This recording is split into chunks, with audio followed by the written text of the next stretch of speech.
Si vous passez bientôt un DELF B1, pour la production orale, vous serez évalué sur 3 exercices. Tout d'abord, l'exercice 1, se présenter, puis l'exercice 2, en interaction, et enfin l'exercice 3, monologue. Aujourd'hui, on va s'intéresser en particulier à l'exercice 2, interaction. Dans cet exercice, vous devrez jouer un rôle comme au théâtre avec l'examinateur. Dans cette vidéo, je vous propose de voir des exemples de sujets, mais surtout, je vais vous donner plein de conseils pour mettre toutes les chances de votre côté pour réussir cette épreuve.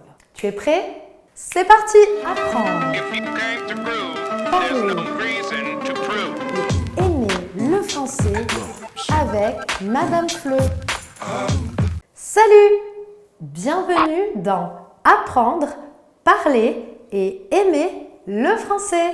Je suis Madame Fleu, je suis professeure de français pour les étrangers, mais je suis aussi examinatrice pour les examens DELF et DALF. C'est pourquoi aujourd'hui, je vous propose une vidéo consacrée à l'exercice 2 en interaction pour la partie production orale du DELF B1. L'exercice 2 en interaction est un exercice dans lequel vous devrez jouer un rôle comme au théâtre avec l'examinateur. Cet exercice dure environ 3 à 4 minutes et il commence dès que vous aurez terminé l'exercice 1, se présenter. À ce moment-là, l'examinateur vous guidera et il vous dira « L'exercice 1 est terminé, nous passons tout de suite à l'exercice 2 en interaction ».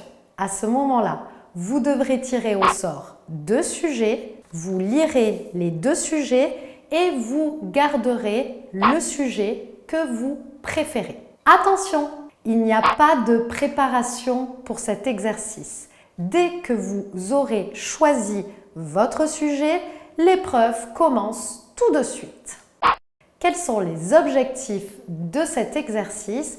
Qu'est-ce que l'examinateur attend de vous à travers cet exercice? Tout d'abord, l'examinateur cherche à évaluer si vous êtes capable de faire face sans préparation à des situations inhabituelles de la vie courante, de la vie quotidienne. L'examinateur cherchera aussi à évaluer si vous êtes capable d'adapter vos actes de parole à la situation demandée.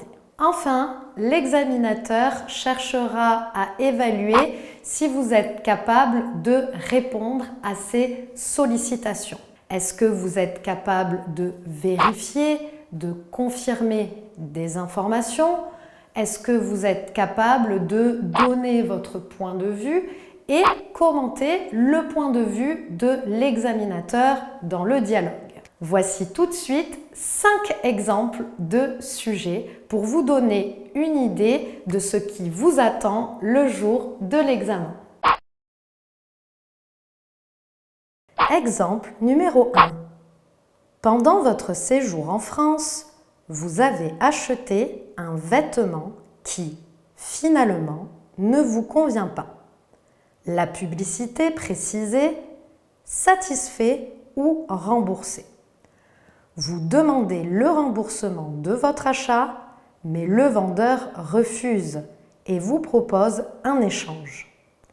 Vous n'êtes pas d'accord avec sa proposition, vous insistez pour vous faire rembourser.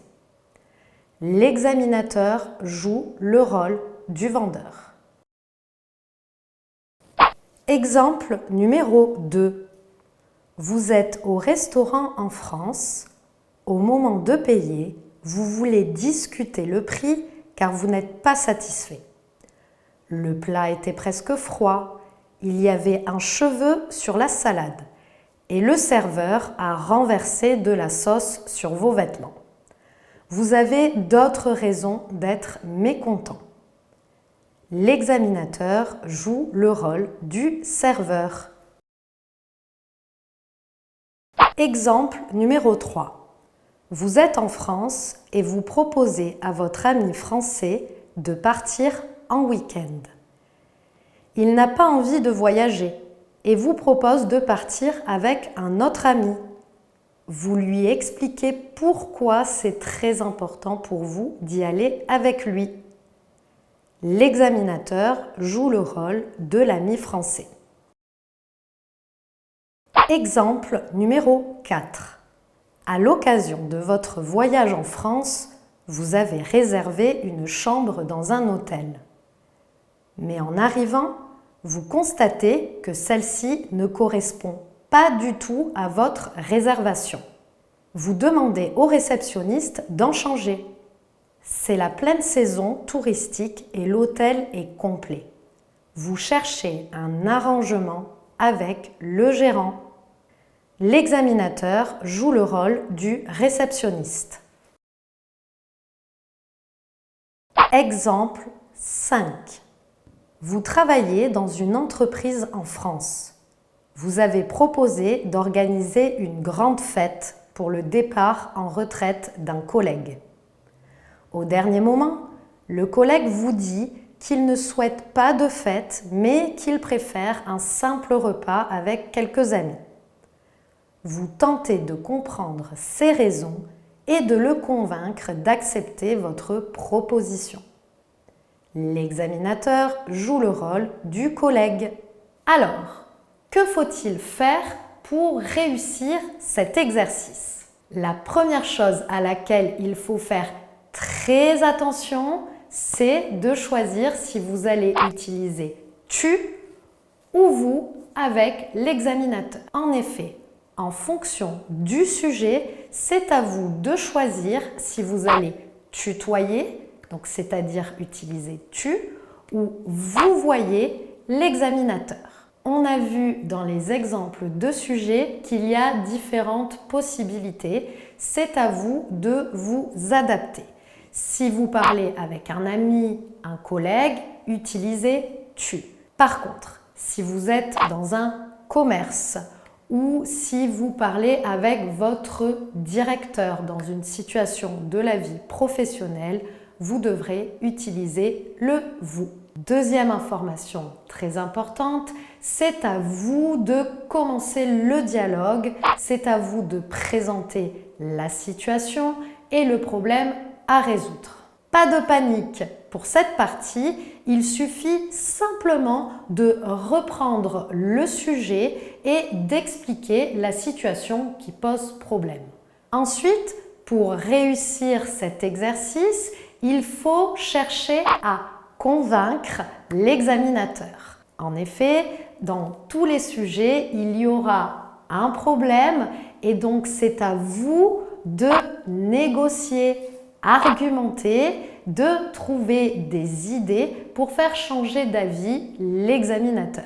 Donc, ce sera à vous de proposer des solutions pour essayer de résoudre cette situation problématique. Enfin, pendant le dialogue, vous devrez donner votre opinion sur les propositions de l'examinateur. C'est très important de donner votre opinion, de commenter l'opinion de l'examinateur. Je vous rappelle qu'au niveau B1, vous devez être capable d'exprimer un point de vue, une opinion, mais aussi de commenter le point de vue, l'opinion d'une autre personne. Par exemple, vous pouvez utiliser des expressions comme « c'est super »,« c'est une bonne idée »,« c'est une mauvaise idée »,« c'est génial »,« c'est dommage », etc.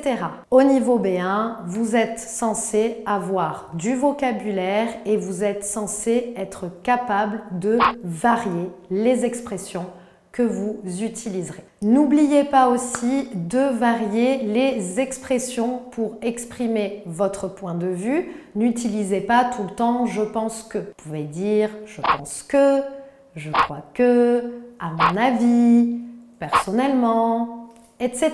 Et voilà pour aujourd'hui. Vous avez toutes les cartes en main pour réussir cet exercice de en interaction. Si vous avez passé l'épreuve il n'y a pas très longtemps ou si vous la passez bientôt, n'hésitez pas à laisser en commentaire les sujets sur lesquels vous êtes tombé. Ça pourra aider de nombreuses personnes. Si vous avez aimé cette vidéo, n'hésitez pas à me mettre un like, ça fait super plaisir.